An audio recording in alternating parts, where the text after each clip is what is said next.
Election सही नहीं हुए। बानी तहरीक-ए-इंसाफ खुद को कानून से बालातर समझते हैं। रहनुमा पीपल्स पार्टी नवीद कमर की बोल के प्रोग्राम तब्दीली में गुफ्तगू। नून लीगी रहनुमा अली गौहर बलोच ने कहा कि पीटीआई के इंटर पार्टी इलेक्शन पर एतराज़ उनके बानी मेंबर ने उठाए। तहरीक-ए-इंसाफ के वकील नईम हैदर का कहना था इलेक्शन कमीशन के फैसले को पेशावर हाई कोर्ट में चैलेंज करेंगे। तहरीक इंसाफ का इलेक्शंस न कराना और फिर आखिरी दिनों में बिल्कुल जब सर पे आ गई और एक शॉर्ट डेडलाइन दी गई, उसके बाद इलेक्शन कराना और उसमें फॉल्ट निकल आया, तो अब जाहिर है कि एक रास्ता कानून जो देता है वो इस्तेमाल किया गया।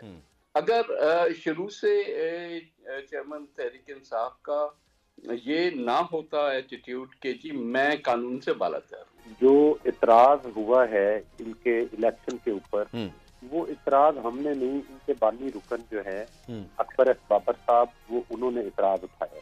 जब फैसला आया तो हमने कहा कि हमने इसको चैलेंज करना है और कल से ही हम कोशिश कर रहे थे कि हमें सर्टिफाइड कॉपीज जो हैं वो मिल जाएं। लेकिन आज क्योंकि पेशावर हाई कोर्ट में या किसी जगह के ऊपर भी हमने चैलेंज करना था, तो उसके लिए सबसे जरूरी ये होता है कि आपके पास डॉक्यूमेंट्स पूरे हों।